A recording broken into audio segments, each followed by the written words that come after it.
Quarter final জিতে বিশ্বকাপে semi নিশ্চিতের পর লিওনেল মেসি দুই কানে হাত, অনেকটা নামাজের সেজদার আগে রুকুর মতো, চোখে মুখে বিরক্তি। অনেকের মতেই প্রজন্মের সেরা ফুটবলার, কিন্তু বিশ্বকাপের শিরোপায় পড়েনি হাত। সেই আক্ষেপ খোঁচার পথে আর 3 ম্যাচ জয়ের চ্যালেঞ্জ, এর মধ্যে ডাচদের বাধা পার হওয়ার পর তা নেমে এলো দুটিতে। আনন্দে ভাসার কথা মেসির, কিন্তু তিনি হয়ে ওঠেন ক্ষুব্ধ। ম্যাচের রেফারিং পছন্দ হয়নি আর্জেন্টিনার স্বপ্নের নায়কের। ম্যাচ শেষে সে ক্ষোভ গোপনও রাখেননি তিনি, তবে রুকুর মতো করে ভঙ্গির কারণ অন্য। নেদারল্যান্ডসের কোচ লুই ভ্যান গালকে উদ্দেশ্য করে এই অঙ্গভঙ্গিটি করেছিলেন ফুটবল মাঠের ভদ্রলোক মেসি, কারণ তার দৃষ্টিতে ডাচ ম্যানেজার আর্জেন্টিনাকে অসম্মান করেছেন। আর্জেন্টিনা এই ভঙ্গিটি পরিচিত টোপোগিজিও নামে। এটি এক ধরনের প্রতিবাদ ও প্রতিশোধের পদক্ষেপ, যার এর নামকরণ একটি ইঁদুরের নামে।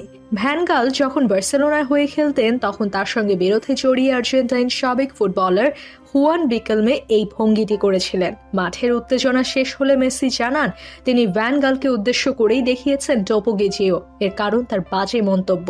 মেসি জানান ম্যাচের আগে ডাচ কোচের মন্তব্য তার ক্ষোভের কারণ। তিনি বলেন খেলার মাঠে লড়াইয়ের অতীত অভিজ্ঞতা, দুর্দান্ত ক্যারিয়ার সত্ত্বেও তিনি যেভাবে কথা বলেন, যেভাবে অন্যকে অসম্মান করেন, সেটা উচিত নয় কোনো মতেই। এর কোনো মানে হয় না, বরং আমার মনে হয়েছে তিনি আর্জেন্টিনা দলকে অসম্মান করেছেন। এবার দেখে নেওয়া যাক ভ্যান গাল আসলে কি বলেছিলেন, যা শান্ত সৌম্য মেসিকে এতটা তাতিয়ে দিয়েছে।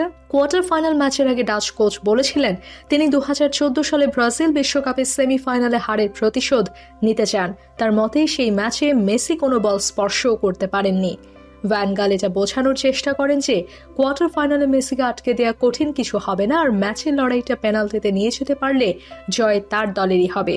2 গোলে পিছিয়ে থেকে যখন নিশ্চিত পরাজয়ের চোখ রাঙাচ্ছে, সে সময় অবিশ্বাস্যভাবে ঘুরে দাঁড়িয়ে 83 ও 100তম মিনিটে 2টি গোল পরিশোধ করে ম্যাচ জমিয়েও ফেলেছিলেন ডাচ কোচের শিষ্যরা।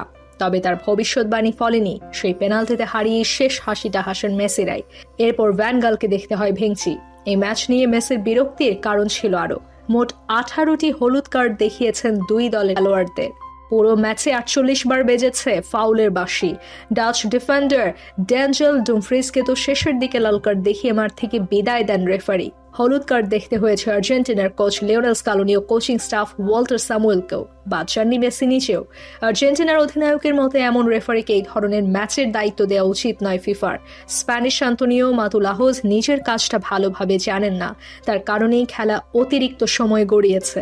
শেষ মুহূর্তে যে ফ্রি কিকে ডাচরা সমতা ফেরায়, সেটি দেয়া হয় ফাউলের কারণে। মেসির মতে সেটাও ফাউল ছিল না।